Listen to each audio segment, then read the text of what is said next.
All right, welcome to the Claudia Jordan Show and my homegirls. Hey, girl. That's awful. We gotta work on that. Our topic tonight is toxic love. Why do we stay in bad relationships and signs you're in a bad relationship? Give us a call, 877-2-106-106. I want to hear your signs. I want to hear your stories about why you stayed in a toxic relationship. We have a special guest again. Corey Holcomb is back in the house. Welcome back. Yeah. Oh, that laugh. And if you didn't already know, we are live at the Conga Room, a very packed audience. Yes. That's right. That's right. Yes. All one of them. Simmer down. Shut up, Laura. Anyways, all right, so our topic is toxic love. And why do we stay in bad relationships? It's something we've all been guilty of, I'm sure, yes, at one point or another. And how do we get out of these things? And we want to let the, clue in the listeners of, signs their shit may not be pretty tight like they think it is, all right? All right. Let's help people out here. Let's help them out. Well, ladies, has anybody been up to anything interesting since we last were here? I had a fabulous birthday party. That's right. Thank you, everybody that came out. You did. All black, everything. It was beautiful. It was a good time. I almost got into a fight, but it was a good time. So we read. Yeah, we'll talk about that another time. Flora, we're going to go to you first. Toxic relationship. Have you been in one? Absolutely. I've been in two.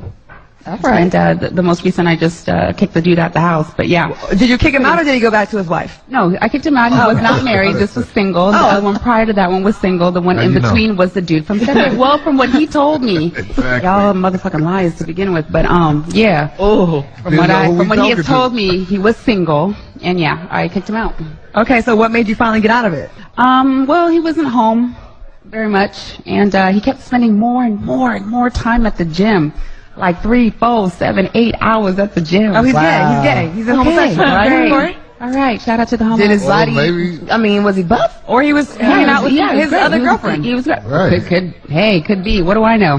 Cam Stunner. We used to be roommates back in the day before you were saved by the Lord and you became married. Yes, ma'am. And turned my life around. you were in a toxic relationship because there's a big country nigga that I almost got into a fight with defending your honor. Wow. And that wasn't no relationship. That was a jump off. Damn. Okay. Come on, man. A relationship. I had one toxic relationship. Yeah, that doesn't count. That dude. Oh, Big heck country no. dude. Okay. Big country nigga. No.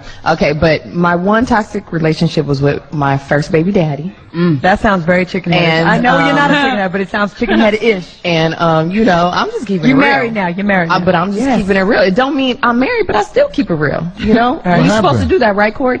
So anyway, Why did you keep his baby? what you gonna do with it? Give it back? I kept his baby because I was in love. Oh. It was a high Plus, school it's like sweetheart. $4.50. You can't keep going in there. You can't keep going in there. Like, you can't, I mean, I can't go to Van Nuys anymore. You can't go to Burbank. You run out of clinics to go to, right? So you had to. That is so true. After a while, they know Go you're to the paid. back. Go to the back. Okay, so toxic relationship. Yeah, well, I mean, it actually wasn't that toxic. I grew out of the love, and he didn't, and I stayed in it for our child. He didn't make it. One more year I stayed.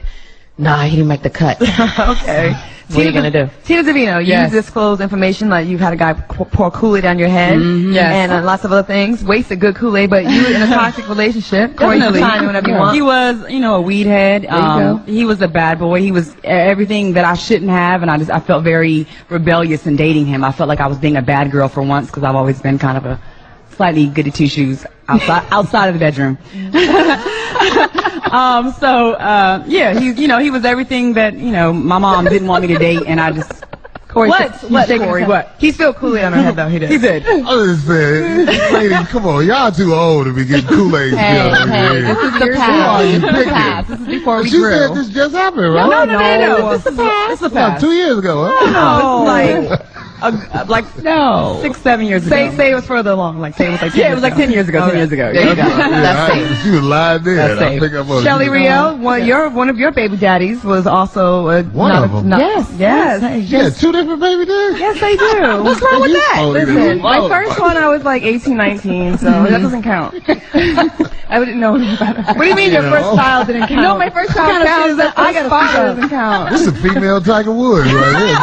You gonna lose all your endorsements. Shoot. I didn't know better. I was young, just moved out of the group home, She came from a group home. Okay, so why was it a toxic relationship being your first baby daddy and he didn't count? No, my second baby daddy. Oh, I lost count. My bad. My second one, no, he was toxic because he was very emotionally, verbally, abusive, physically.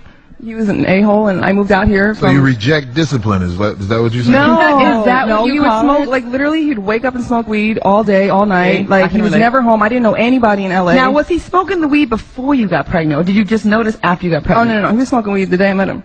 Damn, that's Some your girls are so fault. crazy. But This I girl, did, but I didn't know he like did it all day. Like I thought it was just at nighttime because that's the only time I hang out with him. I'm a victim of women like this. Corey, I think how would you know something like that? I'm just saying, you remind me of this girl. I called her house at like 3 in the morning. She was like, "Why you calling me at 3 in the morning?" I was like, "Bitch, I met you at 3 in the morning." What the fuck is wrong with you? So, Corey, I wanted to speak to her about this because she said something interesting. I caught it, and I know you caught it. You know, she said her second baby daddy, and you said you didn't like that he smoked weed, right? But you said you since the first day. So the thing that you probably thought was sexy about it at first, you ended up thinking it was. Because at the time, I mean, I'd smoked too, but I only did it very You smoke casually. weed too? This Not is before anymore. Jesus. This is it was pre-Jesus. before I had my son. It was a long time ago. No, but the thing is, I don't. pre-Jesus. No, it's like someone Before that the church, drinks. nigga? Listen, it's like somebody that drinks. They drink at night, they go out party. That's great. But if someone's drinking in the morning when you wake up, then obviously there's a problem. Do you smoke weed in the morning, Flora Santiago? Yes. Okay. All day. Corey, what do you think about this panel? My baby mama is just like her. I'm telling you. But she was dating this preacher dude, and she was like, "Get off my phone, Corey. Praise God." And then she started dating this gangbanger. She was like, "Get off my phone, solid fool." I was like, "Oh, whoever you fucking with, that's who you acting like." Yeah, Hilarious. So you thought this panel was pretty goody two shoes last time, huh? Now I'm exposing more. I want you to see more of what they're really about. I knew they weren't goody two shoes, but I'm just saying, it's like it's funny to watch how you women struggle with men, and I just wouldn't imagine you ladies struggling with men. But I think it's because you reach for the stars, and maybe you should start reaching for the stoplights. But I don't struggle anymore. But I brought this up not to put my girls on blast, but to show there is redemption. Like, you know, people have come a long way, and, you know, Cam is an example. Me too. Yes, I am. Toxic relationships, they don't start out that way. It's kind of like, you know, how you cook a frog. You don't just throw them into the hot water. You put them in warm water. You let the frog think it's good, and they get all comfortable. And next thing you know, they're dead. They're cooked. Tina, you got a turtle. So I feel like a toxic relationship is very similar. When you get in, you think it's kind of cool. Some of the little things that are bad, they turn you on a little bit, and then they get you hooked. And next thing you know, it's not the little things; it's everything. Toxic relationships are fun, but everybody hates to admit it. Corey, let me ask you the question: why do we stay in toxic or bad relationships? Because, and this is a shame, that society acts like something is wrong with a woman who can admit this. Some women like to get dogged out. Some women like to be in danger. You know what I'm saying? They like to see things like tough guys and stuff like that. A little choking sometimes. Yeah, that gene is in you. Little choking sex. But society acts like something is wrong with you if you admit that gene is in you. that caveman mentality, we like to be beat over the head a little bit. Yeah. Okay. All right, we have our first caller. Let's see what Big Boy from Washington thinks. Big Boy. Welcome to the show. What's that? Yeah, yeah, do that. Big boy. Hey. Big boy. Long time listener, first time caller. Just want to say, you know, it's an honor to be speaking with such beautiful ladies, first of all.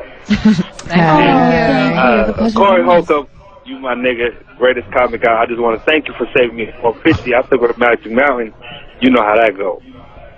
The abortion, Magic Mountain. Oh yeah, the abortion, yeah. Because he's broke, he can't pay real abortion. talk. Right. Even if I was rich, I'd still take him to Magic Corey Mountain. Holcomb. They got some very effective rides out there. Well, I'd say to my toxic relationship. Go ahead.